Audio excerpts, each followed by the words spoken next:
My name is Junko Pierry. I'm the Assistant Director for the International Student Advising, Immigration Advising. And we are really, really happy that Sophie is here to talk to you about the visa options beyond Stanford. So visa options after OPT and STEM extensions. Today's session is going to be focusing on visa options other than F1 OPT STEM academic training for J1 students. So if you have questions regarding OPT STEM academic training, then you can reach out to us, but please refrain from asking the questions during the session. But yes, we do have only 1 hour, so okay, go ahead. Wonderful. Thank you so much, Junko, and thank you for the opportunity to speak to all the students and alumni. And it's really a pleasure to be here with all of you today for Visas Beyond the Farm. And as Junko mentioned, you are going to get this as a YouTube link, so you'll be able to listen to anything. I will take questions in the Q&A panel, not the chat window. You should have the option to ask anonymous questions in the Q&A panel. And if you can find that option, I would recommend it because people will be able to see your names. So what you ask here is not anonymous. Please keep that in mind. And this is all general educational overview. You should definitely talk to an experienced immigration lawyer for any personal immigration advice for after you graduate. And please, please, please talk to Stanford directly, as Junko mentioned, for any questions about OPT, CPT, or J1s. So thank you so much. All right. So hi, I'm Sophie Alcorn. I live in Palo Alto, so I'm very, very close to all of you. I'm a Stanford alum. I studied international relations for my undergrad, and I graduated in 2005. And now I'm the founder of Alcorn Immigration Law. I'm a certified specialist in immigration and nationality law by the State Bar of California Board of Legal Specialization. And I write a TechCrunch column, a weekly immigration advice column for TechCrunch for immigration law for startups called Dear Sophie.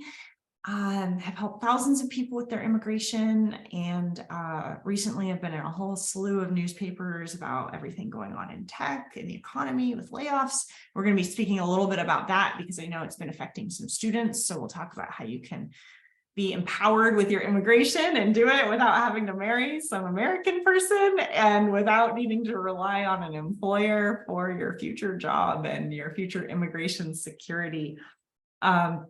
And my firm, Alcorn Immigration Law, is here in the Bay Area, and we help people around the world get visas and green cards to live and work legally in the United States. These are some photos from show and tell. This was when I graduated Stanford in 2005. For the Wacky Walk, I put a globe on my mortarboard. And these are just some pictures from around that time at the Alumni Center and the graduation stage. And if any of you are Apple fans, that was my graduation speech where he said, "Stay hungry and stay foolish." And if you find the YouTube video, you can find me and my roommate and right there in the video. So that's my little claim to fame. All right. So throughout today, as we go through the materials, I could literally talk about this for days, and that would be really boring for you.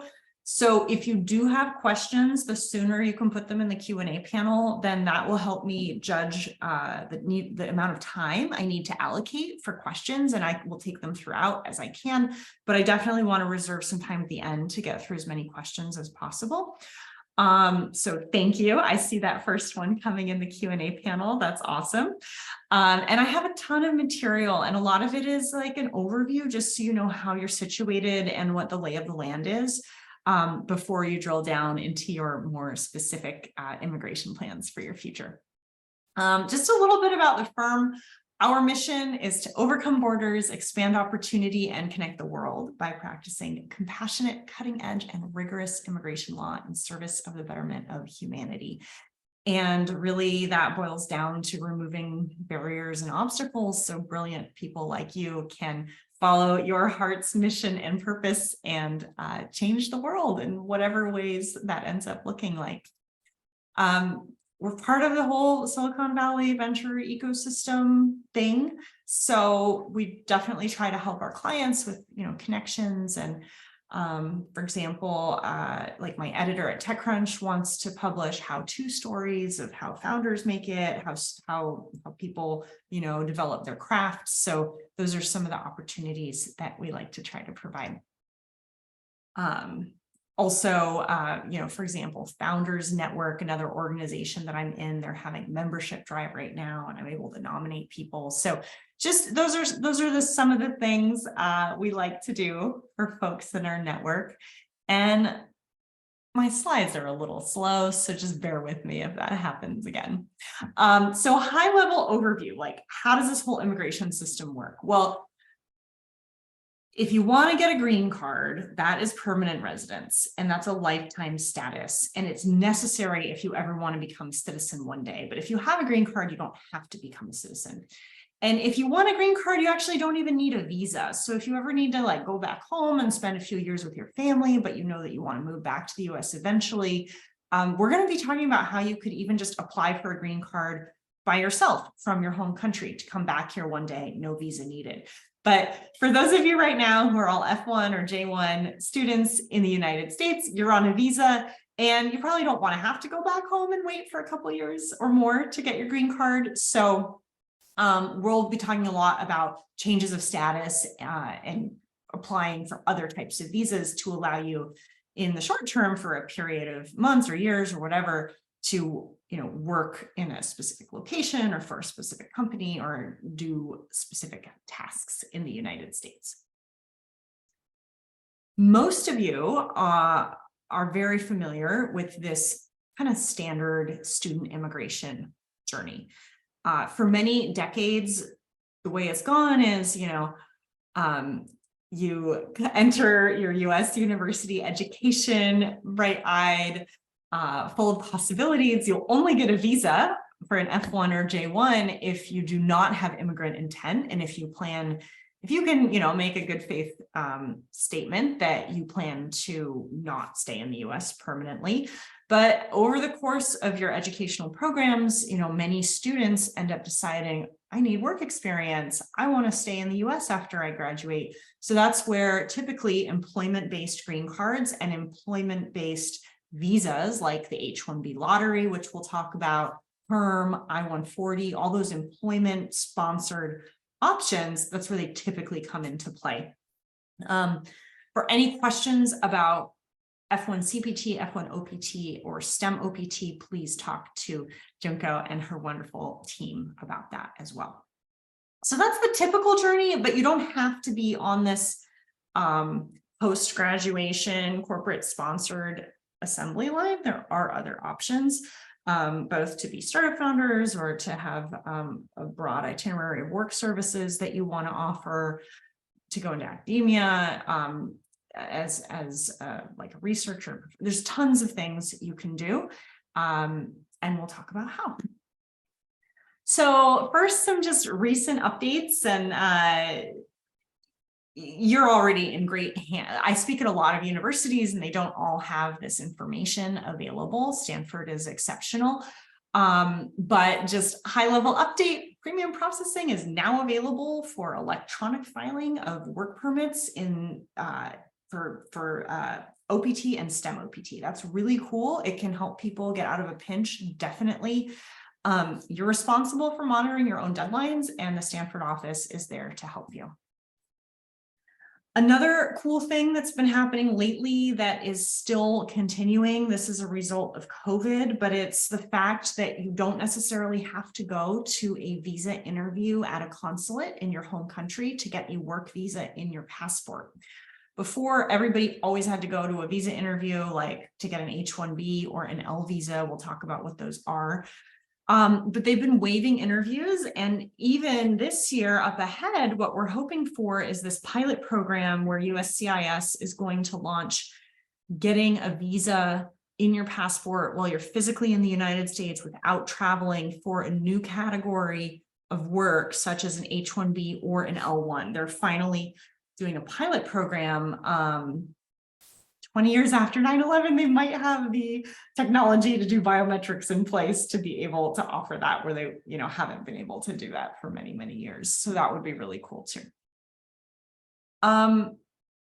Before we dive in, I will just say, because there are many J1 scholars and academic trainees and different J1 variations in the Stanford community, you do want to check if you have a J1 to see if you're subject to the 2-year foreign residence requirement. Sometimes what the DS 2019 states is different from what your visa states, and there can be a discrepancy. If you are subject to 212E, the two-year foreign residence requirement, it means that the government gave you this visa in anticipation that you're going to go bring your knowledge back home to your home country after you graduate. It's very strict for Fulbright scholars to get any sort of waiver. If you don't have a Fulbright, it just depends. So this might be something that you would have to discuss with your immigration lawyer in the future if you're looking for other ways to stay in the United States at the end of your J1. You might have to leave and come back. I have this whole handout that you'll have access to.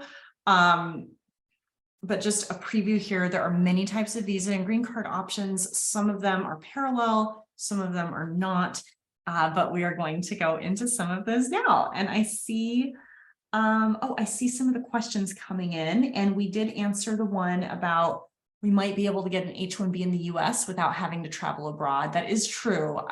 Probably it's not going to happen until summer or fall of this year, and it will be for limited visa types, the H and the L, and I don't know if there might be further restrictions as well. All right. Okay, cool. Excellent. We will get through, I think we'll get through all of these. Okay, so first to dive in, because many of you were in the H-1B lottery recently, some of you got selected, and you might have questions about what's going to happen next with your companies if they're not educating you. And some of you didn't get selected, and you're like, what does that mean for me? So let's talk about that. So H-1Bs are like the typical work visa in the United States. If you get it, it's nice because you can have dual intent and you're allowed to want to have a green card while you are traveling internationally. And it allows you to work at a company, and it allows you to get paid. There's typically this 6-year maximum. Early stage startups can have a hard time meeting the prevailing wage, depending on how much money they've raised. There are ways to get H-1Bs beyond the 6 years, which matters if you were born in India or China, and you're subject to the longer waits for people born in those countries for green cards. So it's a lovely work visa. Every year there is a lottery. The lottery just happened. Last year, there was no second or third or fourth lottery, unlike prior years. So they're dialing in the numbers with their flake rate on how many people they're going to accept. So I'm not very hopeful that more people will be selected this year, but with the layoffs in tech, maybe, I don't know. So if you did get selected right now, your employer is in a 90-day window where they have to prepare and file your entire H-1B petition. If you are on your final year of regular OPT and you don't qualify for STEM OPT, or if you're in your final year of STEM OPT and your work permit is going to expire before June 30th, you have to let your employer know, because they actually need to file your H-1B before your EAD, your work permit, expires. If they wait until June 30th, and that's after your work permit expires, you will lose the benefit of something called cap gap, which would allow you to continue working through the summer while your H-1B is being decided. So that's typically how the lottery works. Nobody knows publicly how many H-1Bs were put in the lottery this year, how many registrations there were. There's 85,000 people that get selected and ultimately get their H-1Bs approved each year. Last year had been record breaking, and 483,000 registrations were placed for 85,000 spots. Law firms are speculating that between 600 and 700,000 registrations happened this year. So if you didn't get accepted, you're in good company. Almost nobody did. So it's okay. We'll talk about all the other ways you can stay here. But if you did get selected, also, you just really need to keep in touch and have very clear communication with your company's attorney about whether you're doing a change of status or consular processing if you're in the United States. I think it's a lot more prudent to do a change of status. Sometimes individuals from India and China prefer to do consular processing, especially if they have the majority of their OPT time remaining, so that they don't activate their H-1B status yet.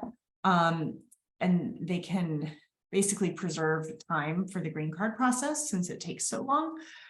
But if you do that, there's a risk that you might not be able to ultimately get your H-1B. So if you're here, the safest thing is just to do a change of status and limit your travel, and be in close communication with your company's immigration attorney about that. All right, I did see some H-1B questions come in. Here's one. If I get an H-1B within the next 3 years, can I pause it to pursue a master's and then continue on that H-1B without another lottery? Yeah, you can. You're allowed to recapture time on H-1Bs. So if you had another employer after your master's degree, you would be able to reactivate that H-1B status with them if they wanted to file an H-1B transfer and meet all the requirements and pay the prevailing wage and do all the sponsorship for you. This is relevant for this slide. Somebody said, well, my H-1B application is pending. Can I travel outside the US and back without a valid visa? No, you cannot. You need paperwork to re-enter the US legally. If you're on F1 now and you were to travel after a change of status was filed, the change of status aspect would get denied, but it would be popped over for consular processing, and then you would need to go to a visa appointment to get the H-1B and your passport and come back in. If your company doesn't have to file your H-1B until June 30th and you have a valid multiple entry visa and you need to travel now and you can get back by the time they file, that would be something to coordinate with them to allow you to travel now. But we usually don't recommend traveling after the H-1B is pending. Okay. Here's another one on H-1Bs. I'm a graduate student graduating after the spring quarter of 2024. If an employer is willing, can I apply for the H-1B in the 2024 lottery with expected graduating degree, or do I need to apply based on my bachelor's degree?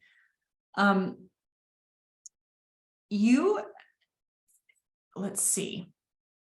Your employer can apply before you graduate, as long as at the time of filing you meet the requirements. So I assume that you already have a bachelor's degree. So a future employer could file based on the bachelor's degree. You would have a higher chance if they apply based on the master's degree. So let's say you graduate June 21st, 2024, you have a job offer lined up next year and they put you into next April's lottery, and they want to do the master's cap, which is the special extra allocation for people with US advanced degrees. That's okay for the registration, as long as by June 30th, we can show your Stanford transcript showing that you graduated on June 21st. Here's another one on H-1B. So I'm also going to be talking a lot about O-1s and green cards, including EB-1A and EB-2 NIW. So I'll take a few more H-1B questions now, and then I want to get to all the other visa types. Are we allowed to switch jobs after winning the lottery, but while approval is pending with USCIS? If you do that, you will lose your H-1B. So you are allowed, assuming you have regular OPT or STEM OPT, and you would do your job transfer through Stanford, but you have to get that first H-1B through the lottery approved to actually have it and be able to transfer it to other jobs. So sometimes, since the H-1B is scheduled to start October 1st, you can pay for premium processing. If the company won't pay for it, you're allowed to pay for it. That's the only part of an H-1B you're allowed to pay for. And then after you wait for a couple paychecks into October or November, that would be the time to safely change jobs in the future. Or you could do it through consular processing with premium processing. And then you're in that situation where maybe in the future another company could transfer it, but it's a little more iffy. Okay. If we get our H-1B, can we keep doing our OPT until it expires and get our H-1B? That would be the consular processing option, where you don't activate it until you leave, get a visa interview, and come back in. But as I mentioned, that's a little more risky. Okay. You mentioned recapturing H-1B. If the H-1B is valid for 3 years and my master's is 2 years, do those years eat into the H-1B window? No, assuming you would be on F1 status for your master's degree for 2 years, then it wouldn't eat into it. Company lawyer said I would have to travel to my home after October eventually to get the stamping from the consulate there. Is this considered consular processing? Yes, it is.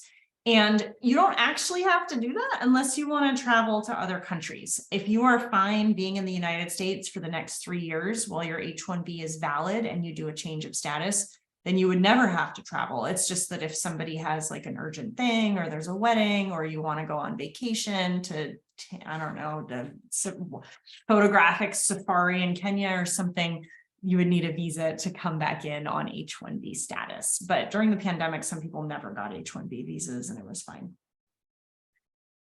For H-1B, how does the additional selections work? Do you have any insight? Yeah, I don't think they're gonna, I have no idea. It works because they get to decide when they want to randomly take more people who haven't been selected. If they feel like they're not going to meet their numbers, they try to maximize usage of all the 85,000 available. In prior years, we had subsequent electronic lotteries up to October or something. But last year they didn't, but maybe this year they will, unknown. Okay. Great. So here's another option. If you're not selected, there is a nonprofit educational organization that my firm has partnered with to help many of our clients get visas at the end of their last year of STEM OPT when they weren't qualified yet for an O1 or any other type of visa. And the company really wanted to invest in the person because they thought it was urgent and important for that person to stay working in the United States. It's a substantially higher investment than what a company would normally pay for an H-1B. The company would normally pay, maybe $5,000-$10,000 to get you an H-1B initially. But if you do this program, their investment is going to be more like $20,000-$25,000 to get you started. But it is possible to get an H-1B without the lottery. With this, and there's many ways to do it. You could get a job offer to be a researcher at a university, and they could just easily get you an H-1B without the lottery any time of year. This specific program is Open Avenues Foundation. Your employer would need to nominate you to be a Global Talent Fellow. And if they accept you into your program, they would get you your first H-1B without the lottery to work 5 hours a week in project-based learning for U.S. underserved, diverse college students that don't have access to STEM projects. So you would lead a group of students with their mentorship on how to teach in work for your company. And then your company, once that H-1B is approved for 5 hours a week to help the students through the nonprofit, your company can tack on a second 35 to 40 hour a week full-time H-1B, and they would not have to go through the lottery to get that. So this could be a really great option if your company is really sad that you didn't get selected in the lottery and they really, really want to try to keep you here and you're running out of time and you don't qualify for an O1 yet. This is more of like cutting edge immigration law. It's been thoroughly audited and vetted by USCIS countless times, and we've gotten many, many approvals, so I know it works. But I have not yet heard of any of them like really big corporate immigration law firms that are willing to do this yet. but we've done it and it's helped our clients a lot. So you can keep that in mind as an option. Okay, let's talk about O1s, because I did get a lot of questions about O1s already, and O1s are super cool. O1s are really cool because, okay, so what is an O1? O1As and O1Bs are often the best options for academics and founders. And I will also say artists, because we have an artist in the audience. So people in music, in arts and entertainment, they typically go for the O1B. And people in business and science would typically go for an O1A. So two different subtypes. What makes these really, really cool is several things. There's no lottery. You can apply any time of year. There's no prevailing wage that a company has to sponsor you for. So if you're willing to accept a lower salary and you can't make the H-1B salary cutoff, there's no minimum salary for an O1. Unlike the H-1B, which has a 6-year maximum, the O1 can be indefinitely renewed. Typically 3 years initially, and then in 1-year increments, or you can apply for new O1s in 3-year increments after that. If you are subject to the J1 212E 2-year home residency requirement, you may still be able to get an O1 potentially. A disadvantage is if you're married and your spouse is depending on you to be able to work, they do not get a work permit as a spousal dependent. For H-1Bs, after you've gone through certain stages of the green card process, your spouse is able to get an H-4 work permit. But another reason that I really like O's is for startup founders, because you can be the CEO, your company doesn't have to raise a lot of money. You don't need to prematurely dilute your equity or give over board control for somebody else to offer you a job so that you're not self-employed. And another really cool thing is, since this does, have a lot to do with the entertainment industry, there's a practice of allowing O1s to be sponsored by agents. And think of like an agent for a movie star or a singer. Their agent would line up a bunch of work for them and an itinerary of all the services they would provide in the US when they're here on their trip to tour and sing at concerts or film movies. And as long as they're singing or acting or whatever they're doing in their field, the agent is allowed to add in new work for different organizations. They can get paid as being self-employed or as an employee. There's a lot of flexibility. So we've actually been able to use this a lot for people in business and engineering, especially at startups. Like when a startup founder wants to work at their startup, but they need to moonlight and make consulting income on the side. And then they want advisory shares in their friends' startups and to be a paid advisor. And then a VC firm comes and wants them to be a venture scout. So basically, if you're in that, if you want to have income from a variety of sources, there is a way to set that up if you pursue an O1 through an agent, which is something our firm often does for people. Or you can just have it for one company, that's fine too. So there's more flexibility than an H-1B, absolutely. In general, you need to meet 3 out of 8 typical criteria to qualify.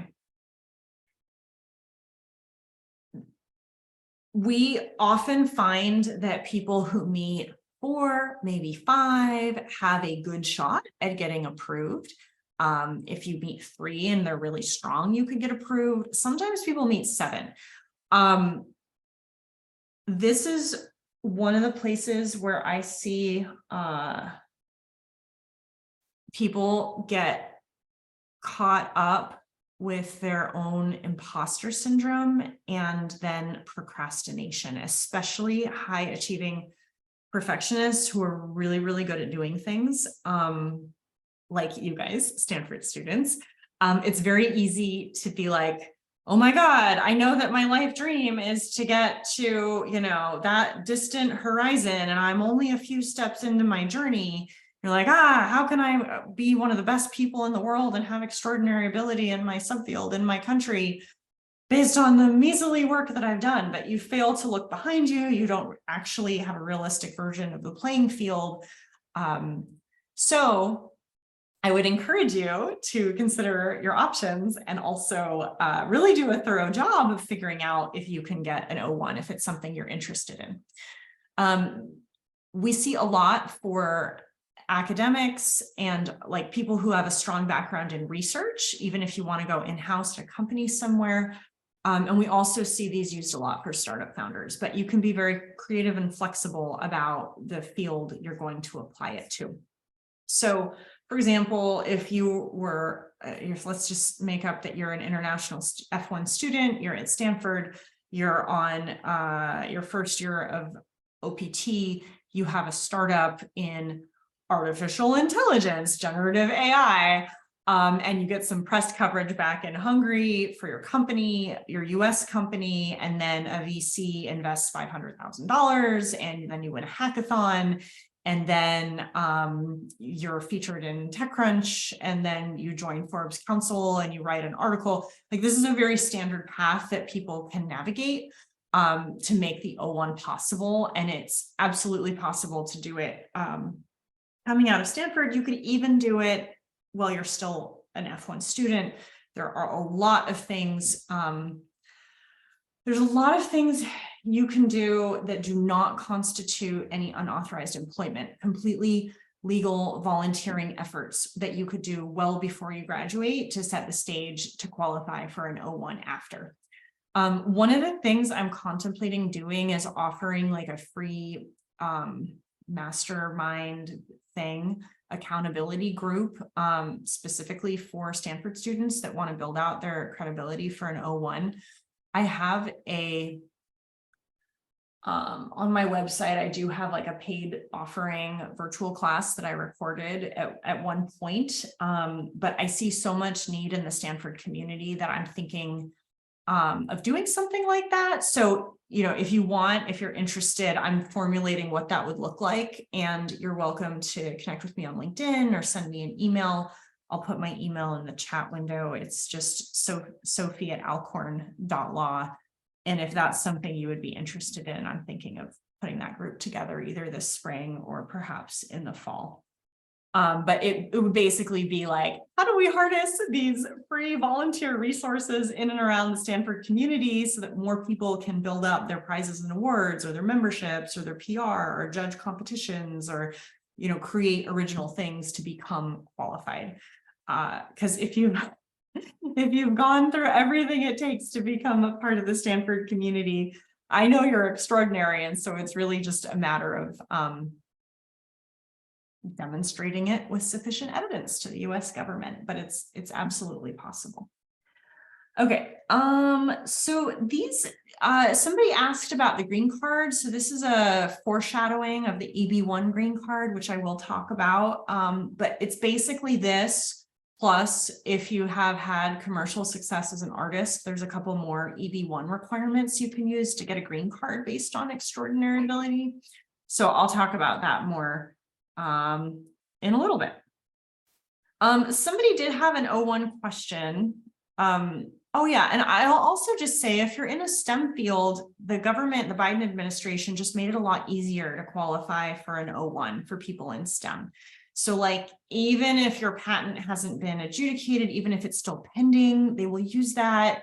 If you wrote some peer-reviewed research papers, but you weren't first author, they'll still let you use that. So they're trying to really make it easier for people to qualify. Oh yeah, so for example, for the prizes, you can get national prizes, you can get professional association prizes, you could use PhD dissertation awards, you could use conference awards. For memberships, you might now be able to use professional association memberships. Certainly if you're in any scientific committees or in any startup founder groups, that can be very helpful. Publicity got easier. You don't have to be the only person written about in the article. It doesn't have to be like a, you know, feature length one-on-one interview with you exclusively. You can be quoted, your work can be talked about, that will count. Certainly being a peer reviewer of other people's papers can work for judging. We've also had success in like hackathons or pitch competition, judges succeeding, even venture scouts. Patent pending can qualify. Not, being second author can work on academic journals, but you can also find ways to write for TechCrunch, for Forbes Council. There's a lot of different publication opportunities. Startup founders are definitely considered a critical role in a distinguished organization, which is great. And for high salary, we often use the valuation of the startup and the funding to show that you have received a high salary. It's not really a salary, but a high remuneration compared to other people in your field. Okay, so before we go into other alternatives, I do just want to answer a few more O1 questions that I'm seeing. The first one is, let's say I'm on an H-1B, aside from the time limit, does it still make sense to get an O1? Some reasons that people might want an O1 if they're on H-1B are if they need a stepping stone to an EB-1A green card for extraordinary ability. And they're born in India or China, and so they need that green card because it's faster and they don't want to wait 2 decades for an EB-2 or an EB-3 sponsored by their company involving the perm process. So that's one reason people want an O1. Another reason my clients often want an O1 is because they're founding a startup and they need multiple streams of income and they don't want to have to pay the prevailing wage to themselves on the H-1B. So there's a variety of reasons why people might want an O1, but some of my clients go straight from an H-1B visa working for a company to self-sponsoring their own green card in EB-1A or EB-2 NIW. We'll talk a little bit more about green cards. If you're not born in India and China, it's a lot easier to get the EB-2 NIW green card. So you can keep that in mind as well. Have I ever seen students entering traditional industries such as finance and consulting receive O1As? Yeah, we've gotten O1s for VCs, for marketing managers, for finance. Yeah, there's ways to do it. And that would be one of the things that we would figure out in that mastermind class if I do it, is like, what's your industry? How do we map out a path to this like excellent success so that you have a personal roadmap on what you need to do within your field, and then make it happen for you. And also the accountability, right? Because people, it's tiring, especially if you're an introvert, if you love reading, if you don't want to talk to people all day long. It's really overwhelming when you're like, oh my God, how am I going to be the best person in the world at something?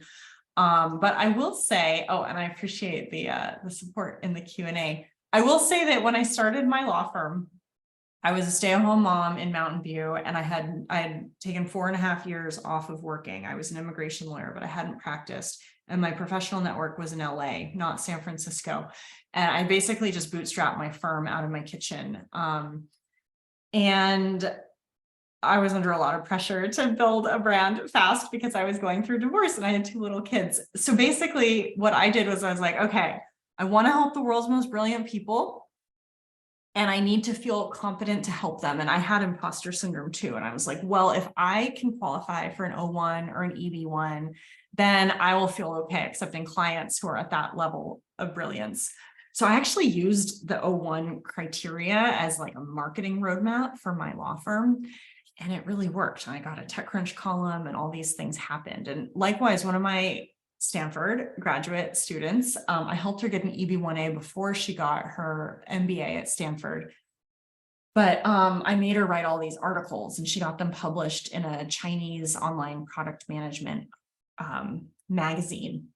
When I asked her later, how the process went for her, she was like, oh yeah, writing it sucked, but you know what? I actually got a book deal in China, and I wrote a Chinese book on product management, and now it's a bestseller. So even though this stuff is annoying, you never know like how it's gonna propel your life forward in the future.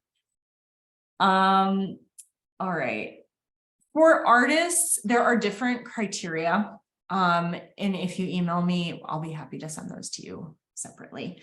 It's a little bit different. It makes more sense for artists. You can show commercial success, you can show performances. There's different ways to do it. Traveling internationally on any type of visa, whether it's an H-1B or an O-1, if you want to come into the United States, you need a valid visa in your passport. Usually the visas are valid for 3 years at a time. Usually they're for multiple entries. Usually you have to go to a consulate for an interview. And when you're outside the United States, nobody cares. Nobody in the US immigration system cares what jobs you're doing outside the United States. So sometimes my clients ask me, if I go back home, can I do this gig work? I'm like, yeah, you're not subject to a visa if you're not in the United States physically. Okay. Do internships at a high-ranking firm count towards the high salary requirement? Potentially. Normally internships and student level work don't count, but if you're making more money than professionals, I think that's the metric. Like, how do you do compared to professionals in your field? Does the letter of recommendation need to be from someone I haven't worked directly with, but an expert in the field, or can it be my PhD advisor and collaborators? Typically, so I used to recommend like 10 letters of recommendation. It's not necessary for an O1. Now we do it with like 4 to 6, depending on our clients. Usually we like to do half from people you know, half from people you don't know, half from people in the US, half from people outside of the United States. But it just depends. But certainly some of them can be from people who are very familiar with you and your work. Okay. I know there's more questions, but in the interest of time and slides and topics, we're going to skip ahead a little bit to just briefly touch on some other visas and then go to green cards. So there are further alternatives. You do not only have like H-1B or O-1 as a choice, right? Oh, my slide loading. Some of the alternatives depend on your country of citizenship. So if you were a citizen, it doesn't matter what country you're born in. So like if you're from India and you got an Australian passport, or if you were born in China and you grew up in Canada and have a Canadian citizenship and passport, it could work for you. So if you're from Canada or Mexico, you can get a TN. There's no lottery. You have to work for a company. You can't be self-employed, 3-year maximum, indefinite renewal, spouse can't work. But great option if you weren't selected for the H-1B lottery. Likewise, very similar program for Chileans and Singaporean citizens, and for Australian citizens as well, with the H-1B1 and the E3. They don't really work for startup founders though. If, let's say you are from Italy, you're a citizen of Italy, and there's some Italian, I don't know, wine company that does a lot of trade with the United States, and they want to hire you to be their Napa Valley consultant. Even if you never worked for the Italian company, but they've invested money into creating their Napa subsidiary, and you're an Italian citizen and the Napa subsidiary is owned by the Italian company, maybe you could get an E1 trade visa, for example. If you were a citizen of New Zealand and when, I don't know, maybe you inherited about $200,000 from your grandma, and so you want to self-fund a US startup and bootstrap it, and you're going to personally invest your own money, you might be able to qualify for an E2 investor visa. Also, people who are essential employees of these companies can get visas as well if they share the same country of citizenship. Not every country counts. There is no treaty for Brazil, India, or China right now. So for a lot of Bay Area people, this visa doesn't help, but for some people it does. It depends on your country of citizenship. There are also L visas. Sometimes my GSB student clients who have worked at an international consulting company prior to their Stanford tenure end up going for an L visa. And this is maybe similar to what somebody asked about 2 years of H-1B recapture time. So basically, let's say you worked for McKinsey's Hong Kong, or I don't know, Singapore office, And then you got your MBA at Stanford, and now you want to work for McKinsey's San Francisco office. Well, as long as McKinsey can show that in the last 3 years, you worked for McKinsey Singapore as an employee with, let's say, specialized knowledge, they can transfer you if that 1 year of employment happened within the last 3 years. So even if you were on F1 doing student things for the other part of the 3 years, as long as you can show that 1 year of employment in the last 3 years, they could transfer you. Sometimes startups use this. Google moves a lot of people around between like their Switzerland office and other countries. So that's another visa option if you're in grad school and you were want to go back to your prior employer. And then there's green cards. Okay, so high level overview, there's 3 types of green cards in the United States. There's family green cards, like 90-day fiance, marrying an American, or having your older brother sponsor you or something. There's a green card lottery, which happens every year. It's free. You can put your name in. Randomly, people get chosen. It will work better if you're from Madagascar or something than if you're from a bigger country. Also, Mexico, Canada, or Mexico, China, and India, big countries with a lot of immigration, don't qualify for the lottery. But the other option is employment-based green cards. And the EB just means employment-based. There's like sort of 5 categories, but they have a lot of subcategories. The 2 that we're going to talk about now are, mostly the EB-1A for extraordinary ability and the EB-2 NIW for national interest. And I really like these because you can self-sponsor them. I've even had students before they graduate Stanford apply for these if they knew that they had no further international travel. And usually it's about 9 months where you're stuck inside the US waiting. The green card itself, if you're not from India or China, you can do the EB-2 NIW category. It's probably 2-3 years end to end. The EB-1 I would recommend if you're subject to the India and China backlogs.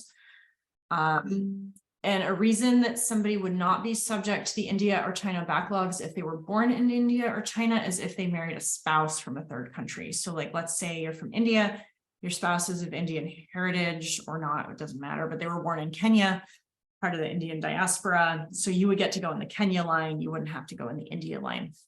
So EB-1A is the fastest. Most companies will sponsor you for an EB-2 with perm or an EB-3 with perm. Also, if you have the finances, the EB-5 is an option. They recently changed it. It's still about $1 million, but what you can now do is file your adjustment of status application at the same time as the petition. So it helps speed up the process a little bit.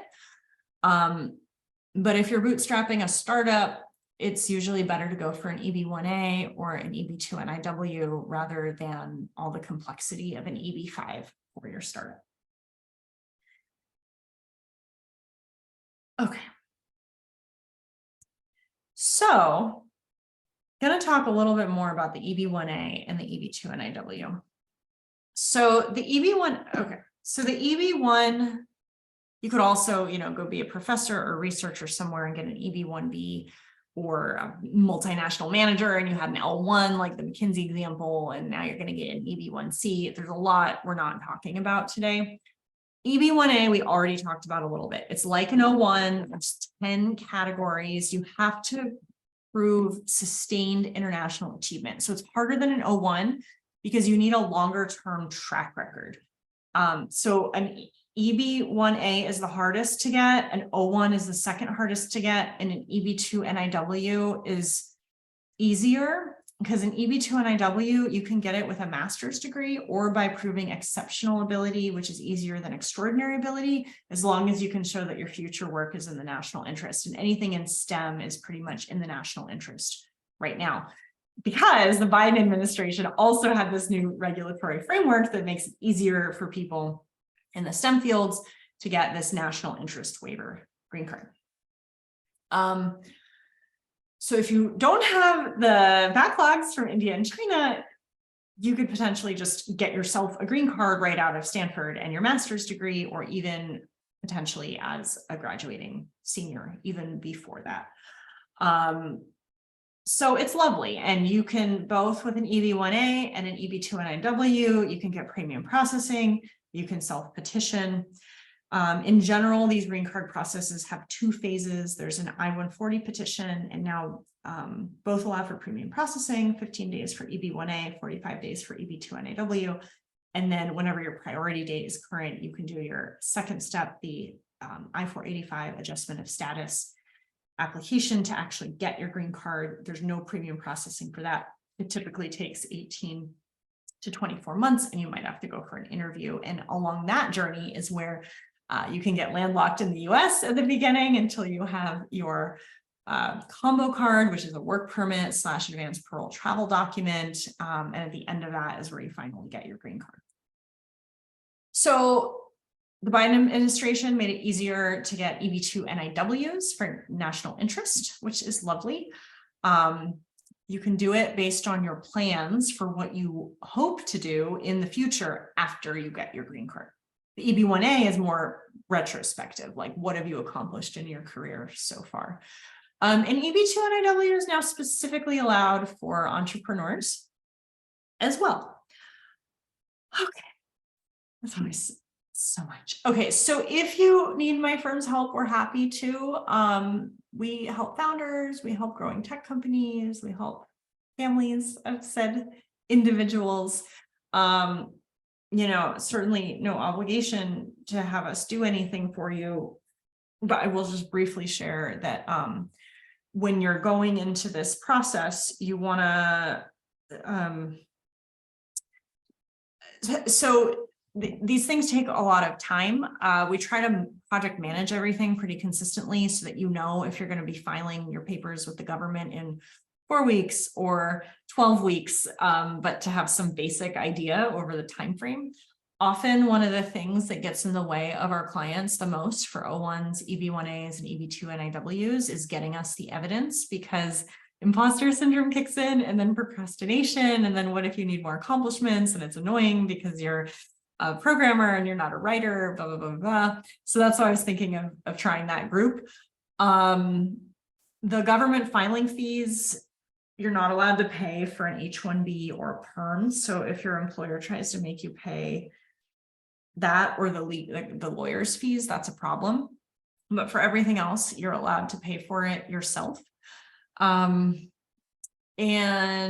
most immigration lawyers typically charge flat fees. So do we.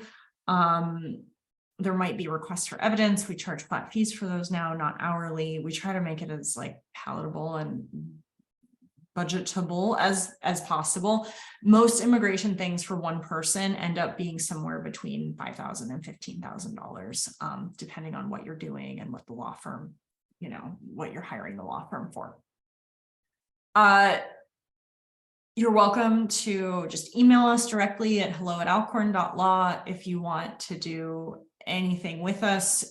We have that class I mentioned. We also have a vetting program that we created called Legal Launch, where you can figure out if you're already qualified for an O1, EB-1A, or EB-2NIW. And if you are, we just roll it into your green card and apply the payment that you already made. If you're not, we'll give you a very specific detailed analysis of what you need to do. But we're not going to hold your hand to sit with you and do it, which is once again why I'm maybe I finally need to create a mastermind situation. So with that, let me see if in the remaining time I cannot get through, in 4 minutes, I cannot get through all of your 12 questions, but I am available to stay a little bit longer. So I'll try to get through as many questions as I can. And Junko, I know you're almost at 5 o'clock. So if you, need to head out or anything, that's totally fine, but I will just keep going through the questions right now. Okay, I am graduating with a master's degree this June and will start a full-time job on F1 OPT with the potential for STEM extension. Congratulations. I want to pursue an MBA in the US in the future. Great. I understand I would be ineligible for another F1 OPT after the MBA. How can I possibly be eligible to work in the US after the MBA aside from getting married to a US citizen? What are my options? It's true, and Stanford can provide more details for you on this directly, but usually OPT is just once per level. So if you already have like a master's of science in engineering and then you get an MBA, you would not be able to get new OPT after the MBA. It sounds like you're pretty brilliant. Maybe you could just get an 01 by the time you finish your MBA. That might actually be the best path for you, or you could potentially self-sponsor an EB-1A green card or an EB-2 NIW green card sooner. Or if you want to be, if you want to create a startup, then you could look at some of the other entrepreneurial visa, like the other company work visas, like the E2, for example, or the E1, depending on what you want to do. But hopefully that helps. And yeah, no, you don't, like, I have 2 little kids and I would hate to tell them, honey, I love that you want to get a PhD in robotics, but you actually have to go get married. So there's definitely different ways to do it than that. Okay. My employer said they could start my green card process 2 years after joining the company. Do I need to remain at the company throughout the process? Is there a specific EB type they would file for, or do I have some choice? Okay, so most companies dislike immigration. They do it because they have to, and they don't like doing it. Because it's complicated, annoying, and expensive, and they don't understand it. So whether they started immediately, 2 years later, 5 years later, whatever, that's their discretionary opinion. They don't have to sponsor you for anything. They're doing it because they want to keep you there. You don't have to stay at any company ever. This is all at-will employment. You're not contractually bound. But if you leave at different stages in the process, there will be different trade-offs for you to make. So if you leave while perm is pending, you just have to restart the process entirely at your next company. If you leave after the I-140 is approved, at least you have a priority date and you can get premium processing on the I-140. And the priority date is really significant because that signifies your turn in line. And so if you're born in India or China, the earlier of a priority date you can possibly get, the better. If you leave 6 months after the I-485 has been pending, you're allowed to port or transfer your entire green card process to another company that has offered you a new role in a same or similar occupation. But it could take years to get to that point. So if you know you don't like the company, it might be good to just switch now and have your green card sponsored by somebody you actually like. Maybe. I don't know. Depends. The companies and their immigration lawyers are the ones who decide if they're going to put you in EB1, EB2, or EB3. Most companies just do EB2 or EB3 with perm, and they make the decision based on whether you have a bachelor's degree and 5 years experience or a master's or a PhD, then they would put you in EB2. Sometimes from India or China, there's retrogression on the visa bulletin. And so you can think it'll be faster to get an EB2, or maybe now it's faster to get an EB3. So sometimes people try to switch categories to game it. But usually they just listen to the advice of their immigration lawyer. Please comment on options of pursuing green card or EB visa category leading to a green card direct from F1 OPT STEM extension. Thank you, Walter. F1 is a non-immigrant status. So even if you have a multiple entry F1 visa, if you get the green card started, it means that you're probably not going to be able to travel from the time you file your first perm or I-140 until your I-485 has been filed and your I-131 advanced parole application, and you get your advanced parole approved, usually in the form of a combo card work permit. So that is why I would say if you're self-petitioning a green card in the EB2, let's just say EB2 NIW category, and you're born in Spain, and let's say you're going to concurrently file your I-485, you're probably going to be in the United States for the 3 months it takes to get everything ready, and then for at least 6 months after you file until you get your travel permission. And if you travel sometime on F1, maybe after only filing an I-140 without the I-485 being filed, if you did it that way, you probably would get stuck outside and unable to return on your F1 visa, because the F1 is only for people with non-immigrant intent at the time of entry.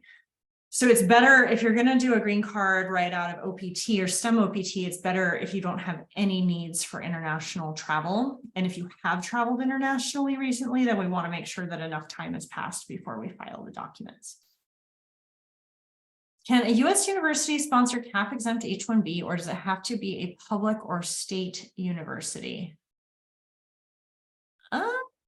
Not sure what the distinction is, but no, they're a private university conducting research, for example, or like a nonprofit affiliated with the university, even if it's a private university, they are able to sponsor CAP-exempt H-1Bs, but not every university does this.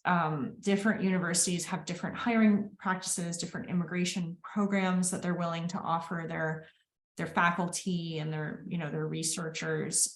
So you should see if the universities you want to work at offer immigration sponsorship and what type. I'm a master's student. Are we eligible for an O1 without having a PhD? Yes, you could be a college dropout and still get an O1. If yes, is there a minimum number of papers that one must publish? No, there's no minimum number of papers. It depends on your field. There's some fields where having one paper with 100 citations means you're at the very top of your field. There's other fields where people publish 20 papers and they all have 100 citations, and that's normal.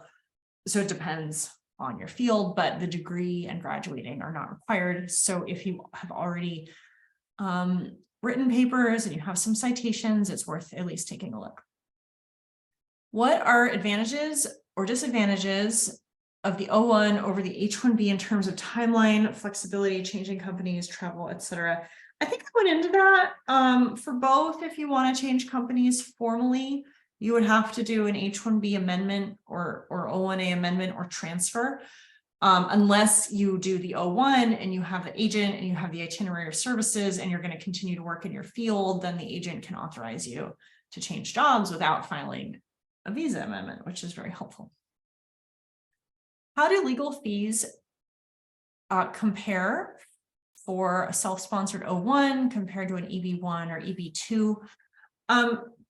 Well, I don't know about in the market, but at my firm, the legal fees are about $10,000, $9,000 or $10,000 for an O1 and about $12,000 for the I-140 for an EB1 or EB2. And then for the EB1 or EB2, you also have to do an adjustment of status, which is usually like another $5,000 in legal fees. What are advantages or disadvantages of the O1? Oh no, I already did that one. You're very eager. I answered that. Can spouses and partners work if I get an EB2 NIW or an EB1A? Yes. They can work when you get that combo card. They will also file their own I-485 adjustment of status applications as your dependent. And with that, they will file for work permission, an EAD, employment authorization document, and travel permission, advanced parole, which will come in the form of a combo card authorizing them to work. So sometimes a lot of my clients who get O1 and their wife has an O3, it's like she's a brilliant, superstar too, they quickly file for green cards after that. And then when the family does the adjustment of status, then the spouse can get work permission, and then the spouse never has to get their own O1 or H-1B or anything. Okay, a few more minutes, a few more questions. I am a STEM PhD graduate now on my first year of F1 OPT. I will apply for my STEM OPT extension later this year. Can or should I start the green card application procedure before or after I have my STEM extension done and approved? Does it come with all the same travel restrictions that come with a change of status application?